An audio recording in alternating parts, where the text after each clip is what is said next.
Bien, rebonjour. Avant de terminer le cours sur la phonologie linéaire et passer à la phonologie prosodique, je voudrais exposer devant vous un petit aperçu historique sur les linguistiques. Alors, avant le début du XXe siècle, il n'y avait pas au sens propre du terme de concept linguistique. Linguistique, dans la conception moderne, n'existait pas, il n'était pas connu. Il y avait ce qu'on appelle la philologie.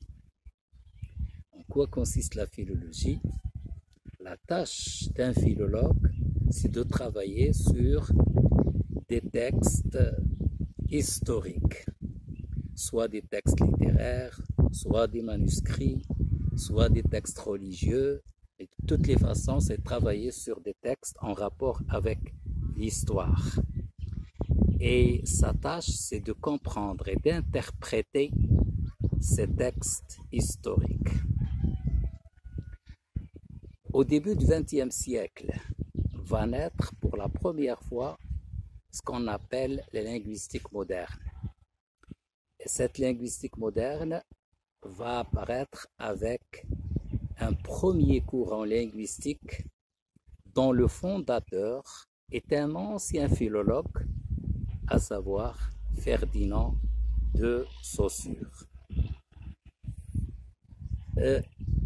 Une petite précision s'impose. Sachez que le courant linguistique qui a été fondé par Ferdinand de Saussure est un courant posthume à son fondateur. C'est-à-dire, il va être développé après la mort de Ferdinand de Saussure.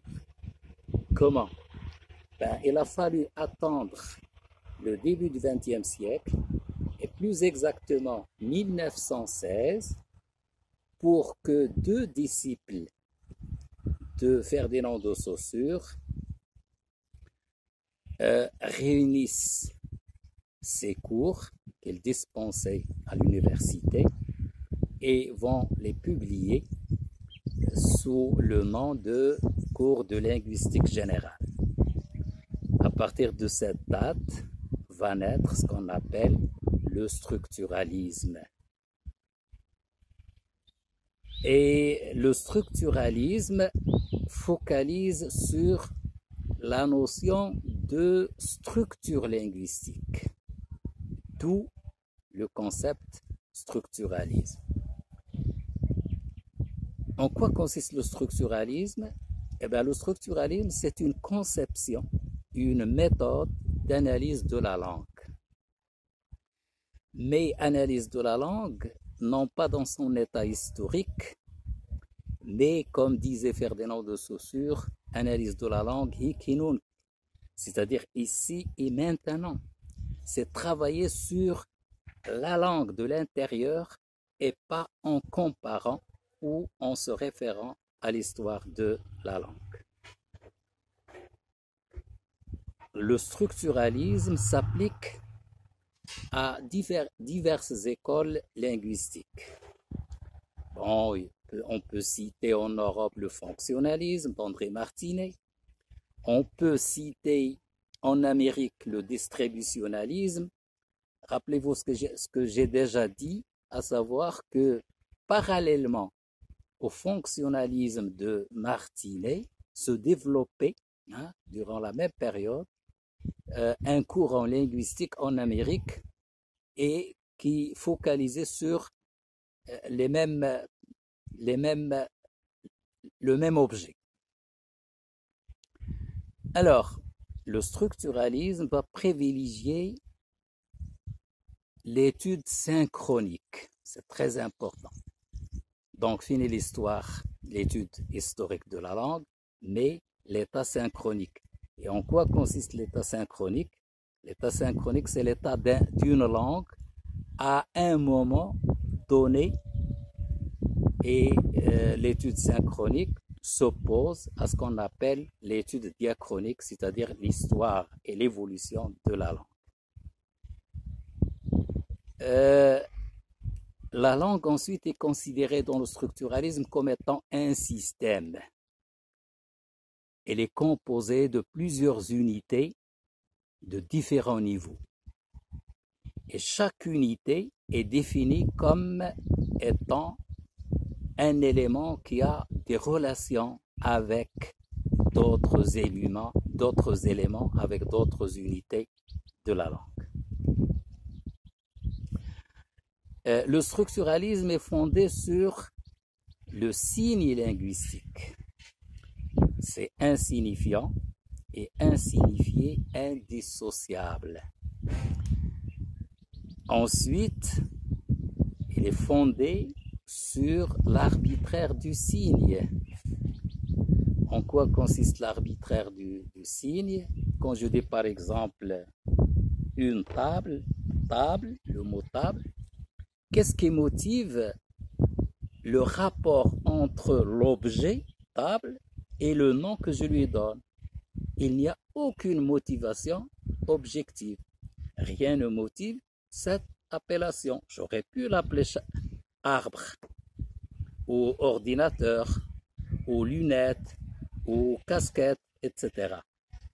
Et donc, c'est l'arbitraire du signe. Ensuite, le structuralisme est fondé sur le caractère linéaire.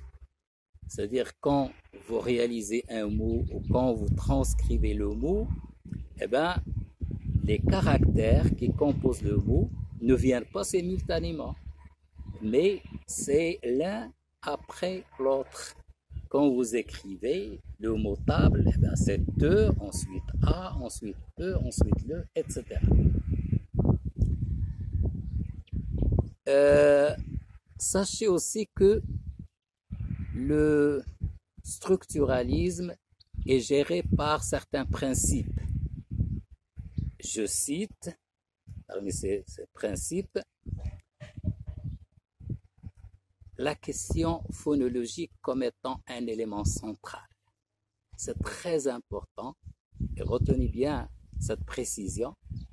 On en aura besoin par la suite quand on aura évoqué la phonologie générative. Eh bien, l'élément central dans le structuralisme, c'est la phonologie.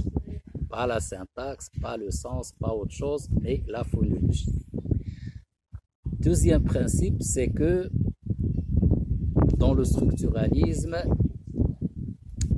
la linguistique est descriptive. C'est-à-dire que le chercheur va concevoir, va élaborer un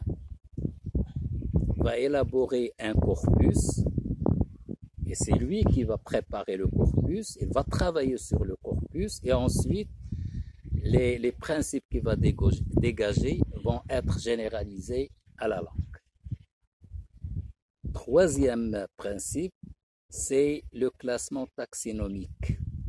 En quoi consiste le classement taxinomique? C'est-à-dire, le travail consiste à inventorier les classes d'items, la classe des noms, la classe des adjectifs, la classe des articles, etc., etc. Voilà donc